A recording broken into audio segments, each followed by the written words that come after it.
ओम शांति। बाप दादा मधुबन। आज की मधुर मुरली 12/4/2023। मीठे बच्चे, ज्ञान अमृत है और योग अग्नि है। ज्ञान और योग से तुम्हारे सब दुख दर्द दूर हो जाएंगे।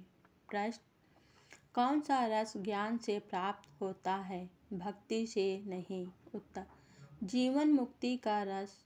भक्ति से किसी को भी जीवन मुक्ति का रस नहीं मिल सकता। बाप जब आते हैं तो बच्चों को जो डायरेक्शन देते वही ज्ञान है। उसी पर चलने से स्वर्ग की रजाई मिल जाती है। गीत: भोलेनाथ से निराला और कोई नहीं। ओम शांति। बच्चों का भोला बाबा बच्चों प्रति समझा रहे हैं। इसको कहा जाता है शिव भोला बाबा। हमेशा शिव को बाबा कहा जाता है। कोई चित्र देखे व ना देखे परंतु याद करते हैं शिव भोला नाथ। शंकर व विष्णु व ब्रह्मा को भोलानाथ नहीं कहेंगे।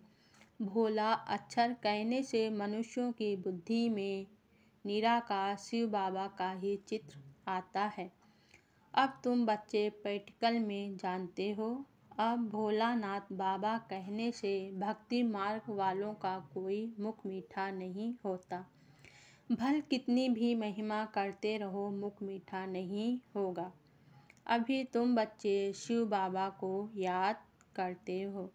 भल कितनी भी महिमा करते रहो तो मुख मीठा नहीं होगा।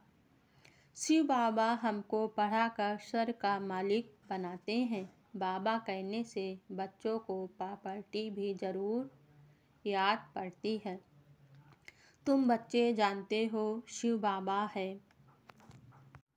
देवी देवताओं के राज्य को भगवान भगवती का राज भी कहते हैं। विलायत वाले गॉड गॉडेज कहते हैं, परंतु जानते नहीं हैं कि वह कब राज करते थे, कैसे राज पाया।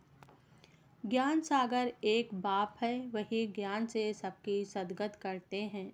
अब तुम बच्चे जानते हो हमारे सामने ज्ञान सागर बैठा है। उनसे ज्ञान गंगाएं निकल सारे विश्व को सद्गत देती है। इसको ज्ञान अमृत भी कहते हैं। अमृत शब्द से ही पुजारी लोग चरण धोकर वह अमृत बनाए पीते हैं। वास्तव में उसको अमृत नहीं कहा जाता। आजकल दवाइयों का भी नाम अमृत रखा है, जिससे सब दुख दूर होते हैं। वह भी बात नहीं है। यह तो बाप बैठ बच्चों को योग सिखाते हैं। योग को अमृत नहीं कहा जाता है। योग अग्नि से तुम्हारी सब बीमारियां 21 जन्मों के लिए दूर होंगी। इस जन्म की नहीं, इनमें तो अंत तक भोगते रहेंगे। यह है योग की बात।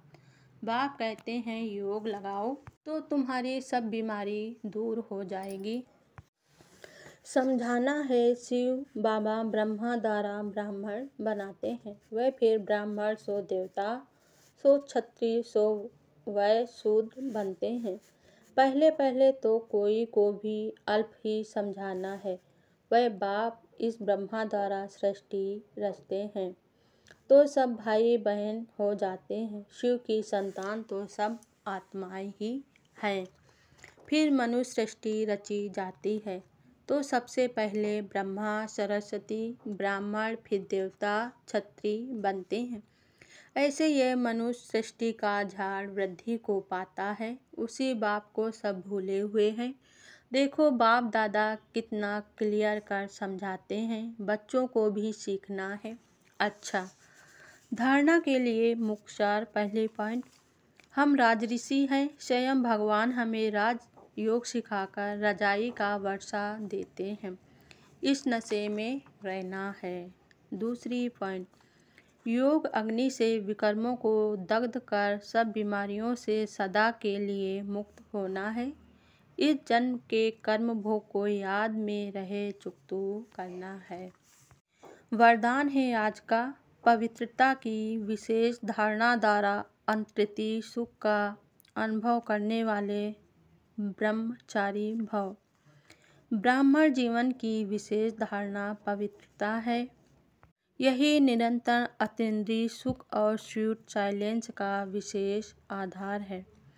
पवित्रता सिर्फ ब्रह्मचर्य नहीं, लेकिन ब्रह्मचारी और सदा ब्रह्मचारी अर्थात ब्रह्मा बाप के आचरण पर हर कदम चलने वाले संकल्प, बोल और कर्म रूपी कदम ब्रह्मा बाप के कदम ऊपर कदम हों। ऐसे जो ब्रह्मचारी है उनका चेहरा और चलन सदा ही अंतर्मुखी और अंतर्मुखी सुख की अनुभूति कराएगा। स्लोगन है, सेवा में त्रिकालदर्शी का सेंस और रूहानियत का इंसेंस भरने वाले ही सर्विसेबल है। ओम शांति।